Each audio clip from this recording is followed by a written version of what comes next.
Hello, ladies and gentlemen, and welcome to Grand Slam Journey podcast, where I, together with my guests, discuss various topics related to finding purpose, maximizing our potential, sports, life after sports, and transitioning from our athletic pursuit of goals and dreams to next chapter of our lives, growing our leadership in business and technology. Today's episode is one of the new formats that I'm trying out. If you listened to my previous episode, I announced my 4-week planning cycle. Today's discussion is with my friends Anna and Dana, and our today's topic is goals and goal setting. Why goals and goal setting? For many reasons. In order to find that answer, you should listen to the episode. During this episode, Dana, Anna, and I discuss various ways to set goals, and our personal ways of goal setting seem to vary quite a bit. But at the end, it works out for each of us. And so perhaps you find an inspiration and create your own ways how to set goals based on what works for you. If you want to learn more about Dana and Anna, please see the episode notes. Please note that this podcast is separate from our work at Apple, Dell, and Ericsson, and opinions in this podcast are our own. If you enjoyed this episode, I want to ask you to please do 2 things. 1, consider leaving a review on Apple Podcasts, Spotify, or any other podcasting platform you use to listen to this episode. 2, please share this episode with a friend who you believe might enjoy it as well. Thank you, and enjoy the listen. Welcome to the Grand Slam Journey podcast. Thank you for accepting my invitation for these girl chats about leadership, business, and technology. Happy to have you here. Hi, Dana. Hi, Anna. Good morning. Hi. So glad to be here. Thank you for the opportunity. Thank you. It's nice to be here. I'm excited you said yes. And I just realized that your names actually rhyme as I said it. That was interesting that it just turned out that way. This is our first episode together, although I have known each of you for a number of years. And I would want to, before we dive in, give you a little bit of space to introduce yourselves to our listeners. Dana, so maybe you can start. Sure. I'm Dana Jaber, and I'm an engineer by training, a business and sales professional recently, and I can't help but stay curious about business, technology, entrepreneurship. It's the things that get me to wonder about the world we live in. And it's super fun to be here and get to chat on some of those subjects with you all. Thanks. Anna? Wonderful. Yes, my name is Anna Moonen. I'm an IT and telco professional. I've been in that world 23 years and love it. I have so many interests and I love to just engage and talk with people and exchange ideas because that's part of our growth, whether it's in business or outside of business. I love to learn from others and have great conversations. So I'm thankful to be here. Thank you so much. Yeah, and thanks again for accepting. I always appreciate your insights. Actually, the 2 of you are the ones I have used a number of times when I didn't know how to solve situation. And you always ask great questions and have great perspectives. So I look forward to our Girls Coffee series. And for today, we all agreed to start with the topic of goal setting. I guess it's somewhat fitting given it's January and many people may be going through New Year's resolution or thinking about what are the goals for their new year. And so, Anna, do you want to kick us off with some thoughts or how you perceive goal setting? Yeah. What could be better timing than in January, just as many of us kind of going through a reset a little bit as the old year shifts into a new year. And I think many of us can relate, like, okay, what's the goals I want to set for myself this year? So I thought we could kick off this year's conversations with that and just have a really interesting dialogue around it. I can only speak for myself. I love the change. I like the new start of everything. Like, people call me weird sometimes. So when a new week starts and it's Monday coming, most people are sluggish going into Monday. It's like, oh, we have a new week starting. But I love that sense of a new, fresh beginning. Like, oh, here we go. Let's go, right? And that's the same way I feel about a new year, even more so, because that's a whole year ahead of us. What do we want to make it into? And so, as a person, I'm really driven by goals. I like to see progress. So, setting goals is very important for having that end target that you want to achieve and break it down into smaller, achievable goals and see yourself being capable of going in that direction. Sometimes we have good progress and sometimes we don't. And I think that's why I thought it would be good to kick this off, because you need a network of people that encourage and support you on the way to reaching those goals of growth. I can share to kickstart this conversation. Every year, I take some moments with coffee and in silence, especially in the mornings, to just reflect, sit down with myself and reflect. What are the goals I want to achieve this year in my business or in my professional life? What are the financial goals? What are the health goals I want to set for myself? What are the things I want to achieve? Are they reachable and attainable? And how am I going to reach them? And how is that going to make me feel when I reach those? Not only do I do this for myself, but I also engage other people in those conversations. And this is one of the forums. So I thought, with that, I wanted to kickstart this conversation and see, do you do the same? Do you reflect? And how do you set goals for yourself? Love that. Dana, you want to go first? Yeah, first confession. I'm one of those people who are not morning person, and I'm definitely not a Monday morning person. So Anna, I appreciate your perspective. You got me to challenge the way I view Monday morning and put a positive spin on it. So thank you for that. That's beautiful, because you see, that's where people tag team, right? One can lift the other one up and vice versa, because we are different. That's the beauty of bringing in different people. Yes. Yep, absolutely. I'm a little bit different from your approach to goal setting. I'm a firm believer in setting goals and having a rigorous process to track and measure how you're progressing towards those goals in business. So I'm a big fan of execution methodologies like the 4DX, the 4 disciplines of execution, or objectives and key results, OKRs. And I believe it's extremely important in the business world to set clear objectives and goals that you want the organization and the teams to march towards, because it provides clarity, direction, etc. Huge fan of goal setting at the beginning of the year to get everybody aligned towards moving in the same direction. On the personal front, I do not set any goals. One of the hacks I've been using lately is that I set a single intention, and that single intention helps me make 1,000 other decisions. And I want to credit Greg McKeown. He's the author of Essentialism. I learned it on his podcast, and I've been trying to put it in practice. And the reason I say that, because a confession, I think all of us on this podcast are achievers.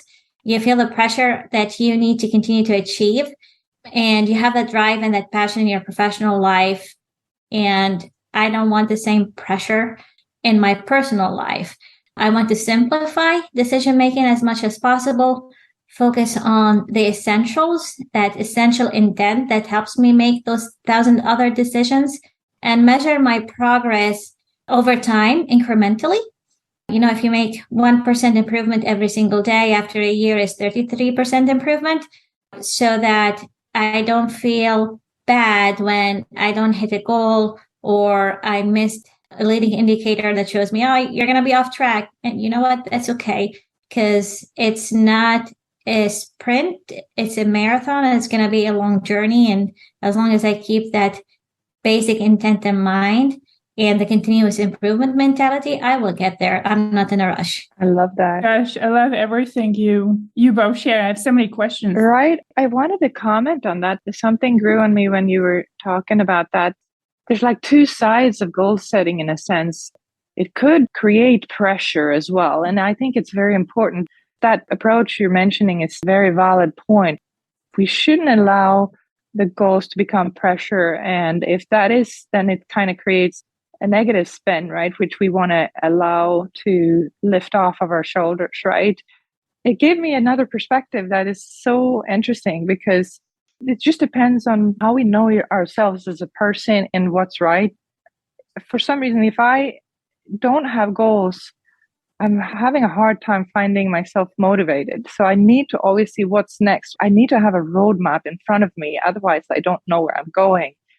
But I agree that sometimes when we put too many goals in front of us or unachievable goals, it could create the pressure that sometimes just feels like, oh, I want to just take this off, right? So how do we find that balance?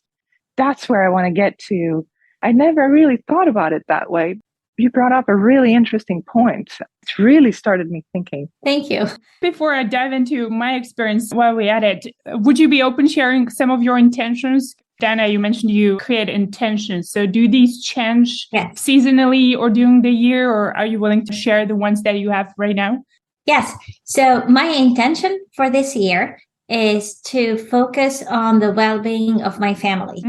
And that's a very broad and generic statement on purpose, because this well-being can translate to their health. It translates to the relationships we're building among each other as a family and the experiences we're having. And that was triggered by my oldest is 13 years old. He'll be gone to college in 4 years. And I was like, oh my gosh, this person will stop living under my roof day in and day out in 4 years. And I want to capture those 4 years in a bottle and savor every single moment and make sure that we all have very strong relationships and foundations that will help carry him into that future of his and allow him to come back to the nest whenever he needs to. So you have to be intentional about that. And so well-being translates to emotional well-being, health, financial well-being, and it cannot put the decisions that I make for my family every single day in perspective. And that's one intent that helps you make 1,000 decisions. So as I make decisions about my professional life, does it serve that intent? Does this decision serve my intent? If it does not, it's very easy. I don't make it. When going out shopping, we splurge on ice cream. Does that serve this intent? Yes, it does. Because we get together around ice cream in the afternoon. So that's the flow I'm going with. And it simplifies the decision-making process so much and helps me go back and reflect on that North Star of what is it that I want to achieve at the end of the day. And does every single thing that I do serves that intent? Probably not at this point, but it's a work in progress, and that's okay. I love that. Listening to both of you, I feel like I'm somewhere in the middle. In business, it's typically quite clear most of the time. I've been in sales and business development roles, so it's typically growth of business. On the personal front, I think I've tried everything. And so where I landed now is I create almost a quarterly planning cycles. So there's actually goals within the year of things that I actually really want to achieve, and they align with various things. Usually it's either a skill set I want to create, things I want to learn, which this podcast is a lot of it, and I'm learning a lot, and it brings me a lot of joy. So it's one of the reasons why I have it, or it's trips that I'm planning. So we're hopefully this year going to make a trip to Kilimanjaro, which is a couple weeks of disconnect. And so these are kind of milestones that I try to settle on within the year. But then I try to create a framework that's also flexible. And so when I'm thinking about how to plan my week or a month, I'm a big believer in habits, the saying, you are what you do, what you repeatedly do. So I actually very focused on tracking my time. You should see my calendar. I actually tracked everything from how I spend my free time. What is it that I'm spending time on? And by now, I actually do know what things are quite important. So having like a daily workout and creating that 30 or 45 minutes time for me, even if the days are really busy, it actually creates a better outcome the next day, that I'm actually a better human. So figuring out how to keep that balance between business and personal time. And really, I think I came out of it just because I ended up in a situation where there was no balance. And it was so easy for me to prioritize my business goals over my personal goals. And so figuring out a framework that keeps things more balanced and joyful to not be as rigid in my personal life too, but creating more space for things I really enjoy, appreciate, and I enjoy doing with others. That's awesome. Thank you for sharing. If I heard you correctly, you go through that cycle on a quarterly basis. Do you update your goals every quarter or keep some from quarter to quarter if that habit didn't stick? Yeah, I've had both. I had like a spreadsheet Excel file, and then I like intentions for the quarter, like what the focus is, which books I want to read. And so when I saw that, I was like, oh my God, that's too much work. So it reminded me the feeling, Dana, you said you have. And so now I'm trying to find a little bit more flexibility. And I simplified it to a way that I try to measure it based on my gut feel. And obviously that tracking time on my calendar kind of helps me easily go back and reflect. So I try to autopilot everything I can. Like the calendar actually drives a lot of the micro habits or things that are important for me. So I almost set a foundation. And then I really try to judge it based on feeling. So creating some time, whether it's during a workout or morning meditation, stay on your pillow, listening to music for 10 minutes a day, or planning a week of vacation somewhere. That's typically a great time to reflect when I go see my mom or family. I don't think there's really any elaborate evaluation anymore. I try to just see, am I happy and fulfilled? And do I feel like the life that I'm creating is what I would want to live, I guess, in a simplistic way. I love that. I love that. You both said two very important nuggets, I think, that I want to highlight.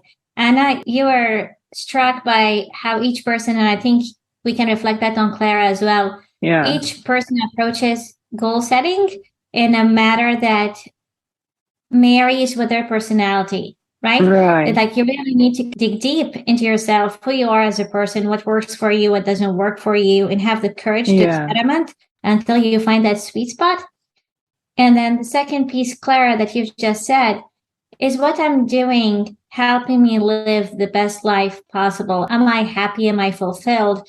And it's just an ongoing journey, right? You need to keep iterating and be agile and try different things and measure truly how you feel about life. Are you enjoying it to the level you need to be at as you go along? I think you summarized it very, very well there, Dana. Those 2 points are sort of the nuggets or takeaways for sure as we're having this journey of this conversation. And that's such a beauty when you come together as 1, 2, and 3 people and mixing different perspectives, then it grows into something more. And we're getting a lot of realization as we're coming together here.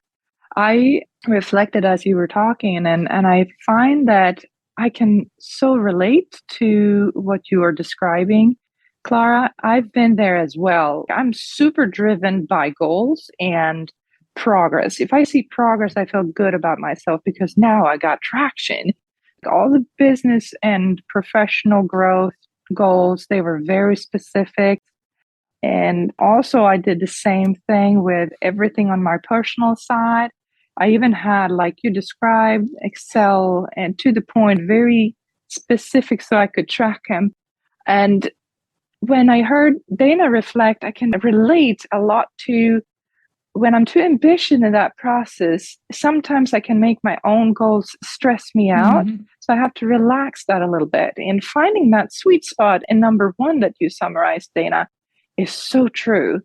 And I wanted to share that what I'm doing right now for myself, sometimes, when you go through stuff and you remind yourself like, for instance, I found a brochure of places in the world that you should visit because those are some of the most beautiful places in the world. I knew for myself that, yes, I have it on the roadmap. Sometime in my life, I want to visit at least these 4 or 5 places before I die. But when is that going to happen? I don't have that in any plan. But what I do with some of those things, without scheduling them right now, I put them in one place, in one log, that I can go and cherry pick for whenever I'm in a certain mood. I'm like, no, this year I'm going to put this one into the plan of this year. So I have like a bucket where I'm, without any order, I just throw things in there that'll eventually maybe be goals for myself that'll make me drive. And then I pick those and schedule them into each year in any of those categories. So as I go into a year, I set certain categories of goals that are sort of in the scope of being achievable so that I don't overwhelm myself, but I can reach them and feel good about myself. Mm-hmm. I've been there in the past where I've overwhelmed myself. And when I've done that, I've just felt bad about myself because they were so ambitious that I only got a quarter into them. So it's finding that balance with yourself. Yeah. And I think our personalities are so similar in some ways, being drivers. I think we all can be that. And I really believe that often we are our own enemies. So I can totally see each of us beating ourselves up when we're like, oh my God, I committed that I'm going to do this and achieve it, and it's not happening. And then you go down this spiral that is not productive at all, right? So I love what you mentioned, Anna, finding flexibility and giving yourself, I don't know, forgiveness is the best word, but it's like, shake it off. It's fine. It is what it is. Seeing it with realistic eyes instead of beating yourself up. But how can I pivot to now I'm in this situation? Was the goal achievable, or does it need to be slightly adjusted? Was I too optimistic of the time that I'm willing to commit? I think that's so true. I took a note here, visualization, because I find that tool very powerful. Obviously, it's almost every single training that I've taken. I have used visualization, I have to say, a lot in tennis when I played, whether it was before the point or at night when I'm trying to fall asleep to visualize progress. Do you actually use that now? I do not. I want to share an experience, though. Perhaps I should have picked up on that. We were at work last year in the summer in a leadership meeting, and we had external coaches leading the sessions, and they had us visualize where we want to be as an organization, as a team, in a perfect world, and kind of draw that down. And I love that exercise. I love the creativity that came along with it, and just sitting with your eyes closed and imagining what's possible. You made me reflect on that, and maybe that's something I should pick up. Anna, have you had experience with visualization? I can answer short. No, I don't usually visualize what it looks like or how I feel when I've arrived at that destination. But lately, I've been starting to go more in the path of meditation. And I think that comes even more now, so that you're taking your place from one and going into another world for a moment. And how does that world make you feel is incredibly powerful. And taking that learning and realization brings me to this topic that when we set goals for ourselves, I think we do need to visualize like being in that spot and that place, kind of give us a carrot or a view of what we're going to achieve, and then recognizing that again when we finally do achieve it. So I would really encourage to explore that path of visualization. I love it. Yeah. I do know that it's powerful because I have used it, and I have to agree, I'm guilty. Every training that I've taken and talked about visualization, I was like, oh, I've used this tool before. Obviously, it does work. If it works for performance athletes, it should work in our regular life as well. But I concur with both of you that training goes, I do it a few times, and then it trails off. And it seems like I don't use the visualization techniques enough or as much as I would like to. I would think that when you visualize, you become what you think, in a sense. If you already put yourself in the goal or where you want to go, you're convincing your own mind that you're already there, in a sense, right? And I think that enables us to better achieve or already being there. We may be challenging our doubts or what ifs that we typically, and guilty as women, sometimes we tend to doubt ourselves, right? We're kind of throwing them away, already allowing ourselves to be at our goals and convincing ourselves that we've already made it. And I think that is helpful, and just traveling that journey to achieving those goals, to put yourself that I can do this, I'm already there. Yeah. So visualization is probably very powerful. Yeah.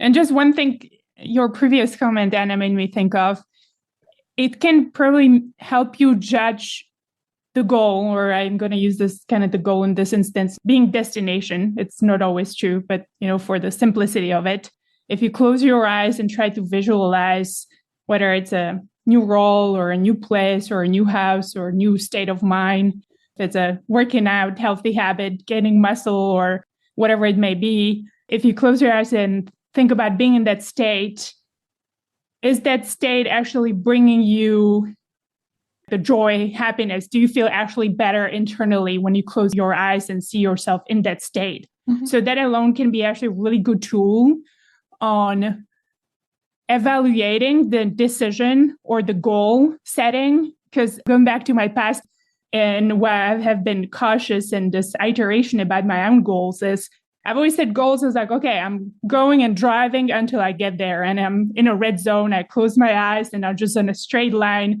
and going to the goal. And then I hit the goal and the goal becomes pretty much unimportant to me. And so I think that's why I've iterated more on measuring this, quarterly or 6 months. Is that journey and the trajectory and the skills that I'm gathering and building still fulfilling, or do I need to pivot? So being able to actually let go of the goal if you find that this is not your trajectory anymore, because I think we can set our goals that might be too far out, or you might be going for a certain period of time. And then our grit and perseverance just doesn't allow us to quit, which is funny. Sorry, I'm connecting it to a book I'm reading or listening to from Andy Duke on quitting. So every time I have a book that I love, I tend to look at the world through that book perspective. So maybe I'm taking too much of it. But sometimes actually goals could be evaluating more accurately what you need to quit to create time for goals or things that you would enjoy more. Well, as we go, I think it's always important to reassess your goal and the spark that achieving that goal gives you. We know that change is constant. If that somewhat changes and it doesn't have the same meaning, obviously, we should reassess and see, how is it trending? Is it fading over time? Because I don't think that reassessing just once, I think we need to do it continuously, as you say, right? Before we quit. It's okay to quit if it doesn't have meaning and if it doesn't have relevance, right? Yes. Because then it can counteract its purpose if it has no value to us and we still pursue it. So I think that's very important, that we have also a balance. Of course, it's great that perseverance and grit, that we keep going and we keep reassessing. But if we're open and honest with ourselves and say, no, it's no longer relevant for me, feel free to discard it and reassess what has meaning, because our lives take so many changes as we go through it.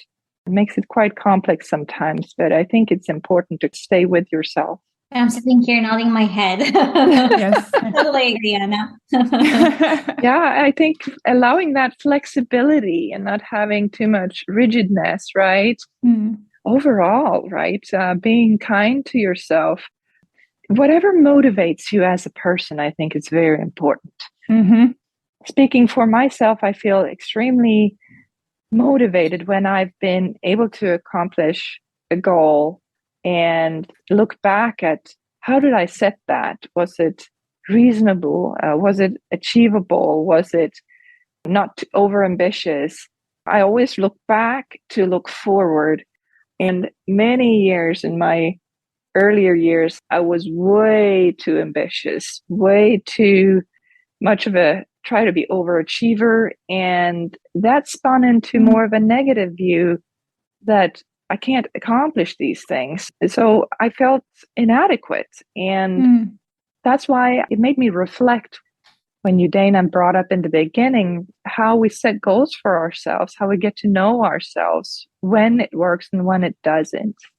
Do you think that we perhaps get better at setting the right goals because we're so ambitious early on? And so, by the time in the age that we are now, you've actually learned better, well, this was kind of crazy. Maybe it didn't serve me.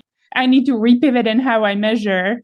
And when you're young, maybe you're a bit more naive and you don't know as much as what you don't know, right? So you kind of shoot for these big goals. But then as you go through life, because of the data points that you have, you are able to be a bit more accurate with what's achievable. I believe it's a parallel journey of getting to know yourself. The more you get to know yourself and what works for you, you will be able to pivot as you're making that own journey with your goal setting. You got to start by trial and error with yourself. And your journey may not at all be the same as someone else's. So I think it's all individual tracks, right? We try out, we see what works, we tweak it. We got to be with ourselves and feel this makes me happy, this does not make me happy. Kind of feel that and adjust based on that. Yeah. I totally agree with that. I think when you're young, Clara, especially if you're a driven, ambitious person, you're off to the races, right? You've got all your energy and you want to run as fast as you can. And while you're running, you're looking at everybody around you. Am I running faster than the other people? Yes or no? Right? 100%. Because that's how you're conditioned, right? If you're an athlete, you're competing against other people, right? If you're in an academic setting, you're competing to be the top of your class or whatever it is, right? As you grow and as you mature and go on that journey of understanding yourself more, your place in the world, what you want to achieve out of life, you kind of calibrate that. And it's still hard, right? Not to look around your shoulders and see what everybody else is doing. And it takes practice and being mindful of that. And what I struggle with is having that balance between ambition and how do I express that? The feeling that you're not living up to your potential, right? When you're taking a break or you're slowing down in one particular area, how do you balance that drive and ambition with the need to let go sometimes and to take a break and calibrate back that pendulum from swinging from one extreme to the other? And maybe perhaps that could be a topic for our next podcast. I love that. I wrote down not living up to your potential because that's something I have been obsessed since I was little. I always thought about how can I be the best human I can be. We can dive into that more for sure. I think it also depends. I mean, if you're an athlete and you got to be the best of the best and that is your goal, sometimes we even have to set goals beyond what we know our potential are because we don't always know what we can achieve. So it's two different environments, I would say, because when you have certain personal goals and you're only committing yourself to a certain thing for yourself, that's one thing. But when you have a whole environment expecting something from you, that creates a completely different universe of pressure. So I think it's also important to reflect what it is that we're trying to achieve and where do we need to go. I've seen many professional athletes, they have the greatest coaches, and it's amazing to see how these coaches can get to know their client and find that spot where they overachieve, even though they didn't know they had that potential, just with the right mindset and breaking those barriers and still stay motivated. So I think it's sort of a balance between healthy goal setting to motivate somebody to break their potential and surprise themselves like, wow, did I achieve this? I had no idea until I pushed myself beyond the limits. And I did that with the help of a coach, right? So sometimes goals can help us in with the right leverage from someone else. We can even break boundaries that we never knew. It's amazing. 100%. I actually strongly believe that our potential is unknown to us as far as our consciousness. I think potential always lies in the future in some ways because you keep repivoting. So even going back, potential being perfection, I think perfection doesn't exist. If it existed, it would mean you developed something and it sort of ended. So to a point, I almost relate perfection to death, because if you achieve perfection, it means you're done. There's nothing else to be done. So, Anna, you touch based on the potential is if you create the right structure and team around you, I guess reflecting on my athletic experience that has been both positive and negative, and interviewing other, mainly athletes, and how they navigate an environment. If you have the right guidance and support system, that is typically going to help you reach further than you often believe that you're capable of. And then when you reach that next point, it's like a feeling that you don't even realize, maybe because you haven't set the goal actually to achieve it. That's almost a little bit past what you thought your capabilities were. But yeah, from listening to many athletes, it seems having the right support system and coaches that can help unlock that and see that potential in you is critical in achieving your human potential. I think we all have shared a lot of different ideas, and it seems like all of us have iterated on the process of goal setting in our personal journey. I'm wondering, what have been some of the tips that you really believe helped you get to that state that you're using now for goal setting? And do you have any tips or open questions to consider that could help create a better goal setting mechanism? All I can do is share what I do every year that I've found is working for me. And I get very inspired to do this exercise with myself and then see where do I end up at the end of the year and assess myself as I go. So as I go into a new year, I'm usually thinking, reflecting back from the experiences I've had the previous year, what will be the theme of my year to come? What is the most important for me to achieve? And also that's to Dana's point of what she said, that's my focus that I'll have ultimately in mind this year. Keeping it simple. We have many goals that we want to set for ourselves, and sometimes they're so scattered and many that it can become overwhelming that we don't know what is our focus. That helps me to overall set a theme for my year, such as this year, health is in focus, for instance, or this year, certain financial goals are most important to achieve something. Whatever it might be, that is the overall theme. And then I set, always recurring every year, I have certain categories of areas where I set goals. So I'll give you a few examples. What are my professional growth goals this year? And why is also important to answer. Why do I want to achieve those? I only have a year. So what is attainable within this year? Maybe it's too ambitious that I may need some of those goals. The defined goals may require 2 or 3 years to achieve them. Just depends on what they are. So I define those for myself in that category of professional growth and where I want to take the business. And I also reflect on my personal goals. What are my educational goals? What do I want to learn and achieve this year? What inspires me as a person where I grow overall and can contribute to either the business side of things or the personal or in sports or whatever it might be? There could be certain TED Talks I want to listen to or podcasts. I want to educate myself in a certain area. Those things I define for myself. So that's educational. Then we have health, which is physical and mental health. I usually set goals for myself there, financial goals, and whatever else that speaks for you as an individual.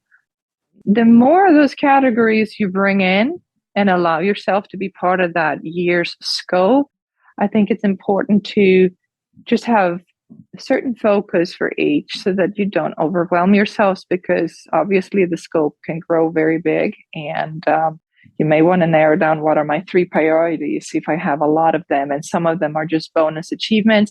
But I typically go back to look at them every month and see, do they still inspire me? Which ones have I sort of forgotten? Which one am I tracking really well on? And which ones are sort of still there waiting for me to achieve? Those things drive me to find that engine of driving myself forward so that I sort of have a roadmap every year. It's my guiding map. And that just really inspires me to follow that map. And even more so when I reach towards the end, reflecting back, what did I achieve? Even if I didn't achieve certain things, great. Then if they're still inspiring, I can put them for the next year. But you feel good about yourself when you say like, hey, I can measure my own progress. That motivates me as an individual. I love that. And what I'm hearing, I want to touch base on that. It's you set those goals, but it seems like you still give yourself the space and flexibility to pivot on them. So as you go through the year, you validate, is this still accurate? Do I need to refine it or pivot slightly different way? Maybe this is not relevant anymore. And then you steer in a slightly different direction. Is that correct? Yes. And going back to them at least once a month, you can do it as many times or as few times as you want. But for me, just looking at those goals, where they originated from, they brought me inspiration in the first place. And I get really excited when I look at them, right? And that alone gives enough energy to like, oh yeah, no, I need to do this and that. I would say always make sure your goals give you that feeling of joy. If they do not, if they feel like a burden, oh, I didn't do that, I need to kick myself to do those more, then it's maybe time to just stop a little bit and reflect, why am I doing this? I think it's important to get to know ourselves. Why do we set goals for ourselves? I know myself as an individual. I love seeing progress towards something that has meaning to me. And that gives me enough motivation and joy to just like give that extra oomph to like, wow, yes, I want to do this, right? That's how it's supposed to be, not overwhelming. If you ever find yourself in a state that it's overwhelming, it's weighing on me, it's an elephant sitting on my shoulders, I feel inadequate, then it's time to kind of reflect, should I change them, eliminate them, alter them? It's sort of a cleansing activity as well. Dana, I know you shared your intention, which is beautiful. Thank you. Other tips and recommendations? So for me, it's the lazy person's approach to goal achievement. You mentioned that, Clara, it's difficult to rise to the level of your goals. You fall to the level of your systems, right? I think I learned that from Atomic Habits, perhaps. One of putting that learning into action is to focus on my systems so that I fall to the level of those systems and I still am able to make progress. So it's making those micro changes over time and see how they build up. Yeah. Again, I'm not actively measuring. I'm not looking at leading indicators. I'm just looking to build those systems, those micro habits that will lead me to a more fulfilling life in general, serving that intent that I have set for the year. Yeah. Great. I think the invitation, if I may sum it up, sounds like from hearing you, is for everyone to create their own goal-setting mechanism. Sometimes it is creating the habits or a framework of how to achieve the goals and focusing on that individual steps. Seems like it varies between all three of us, and it seems like all three of us have iterated on our process greatly ever since we started with it originally. Yeah, anything else, Dana, Anna, you want to add? It's some finalizing, concluding notes. Time will pass whether we like it or not. I mean, we can't stop it. And setting goals, I think, is important because it gives you the ability to see progress over a span of time. Many times we, as a human being, we tend to put things off.